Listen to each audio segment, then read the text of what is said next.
تم مجھے کہاں لے جا رہے ہو؟ اس کے لہجے میں اب خوف تھا۔ کہیں بھی نہیں، میں نے گاڑی کی طرف بڑھتے ہوئے کہا۔ بس تم سے چند باتیں کرنا ہے، زیادہ پریشان مت ہو۔ وہ خاصا جاندار آدمی تھا، مگر شاید وہ میرے نام سے واقف تھا۔ اس کا تعلق کسی نہ کسی طور راو سے تھا، تو اسے میرے نام بلکہ شکل سے واقف ہونا چاہیے تھا۔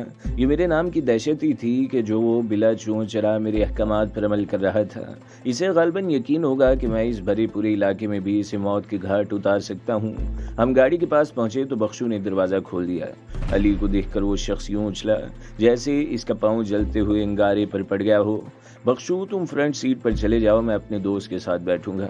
پھر میں اس شخص سے مخاطب ہوا، چلو اب شرافت سے گاڑی میں بیٹھ جاؤ۔ میں نہیں بیٹھوں گا، تم مجھے کہاں لے جا رہے ہو؟ اس نے قدرے بلند لہجے میں کہا۔ میں نے اسے ہلکا سا دھکا دیا اور ایک دم ریوالور نکال لیا۔ میرا ہاتھ گاڑی کے اندر تھا، اس لیے ریوالور باہر سے کسی کو نظر نہیں آ سکتا تھا۔ ریوالور دیکھ کر وہ خاموشی سے گاڑی میں بیٹھ گیا۔ اس کے ساتھ ہی میں بھی گاڑی میں بیٹھا۔ میرے بیٹھتے ہی حاکم علی نے گاڑی جھٹکے سے آگے بڑھا دی۔ ہاں اب بتاؤ، تم نے ان بچوں کو اغوا کیوں کیا تھا؟ میں نے اس شخص سے پوچھا جس نے علی کو اپنا نام وقار بتایا تھا۔ اب خدا جانے یہ اس کا اصلی نام تھا یا فرضی تھا۔ کون سے بچے؟ اس نے تھوک نگل کر کہا۔ میں نے کسی بچے کو اغوا نہیں کیا۔ اتنا جھوٹ مت بولیں انکل وقار، علی نے کہا۔ آپ مجھے اپنے ساتھ نہیں لے گئے تھے؟ میں تو تمہیں جانتا بھی نہیں ہوں، وقار ڈھٹائی سے بولا۔ تم نے کہیں سے میرا نام معلوم کر لیا اور مجھ پر اغوا کا الزام لگا دیا۔ پھر وہ مجھ سے مخاطب ہوا، میں کوئی سڑک چھاپ بدماش یا اچکا نہیں ہوں کامران صاحب، بلکہ تم تو بہت اونچے درجے کے بدماش ہو۔ میں نے طنزیہ انداز میں اس کی بات کاٹی۔ میں چھوٹے موٹے اچکوں پر ہاتھ بھی نہیں ڈالتا ہوں۔ میں آپ کو یہ بتانا چاہ رہا تھا کہ میں کوئی معمولی آدمی نہیں ہوں۔ آپ کو اپنی اس حرکت پر پچھتانا پڑے گا۔ اس کا اعتماد آہستہ آہستہ بحال ہو رہا تھا۔ پچھتا لیں گے بھائی، میں نے ٹھنڈا سانس لے کر کہا۔ ویسے یہ جملے میں نے اتنی دفعہ سنے ہیں کہ اب مجھے اس سے نفرت ہو گئی ہے۔ پھر میں علی سے مخاطب ہوا، بیٹا تم حاکم انکل کو اپنے گھر کا راستہ بتاؤ۔ علی حاکم کو راستہ بتانے لگا۔ جلد ہی ہم علی کے گھر تک پہنچ گئے۔ حاکم علی نے گاڑی گلی سے باہر ہی روک لی تھی۔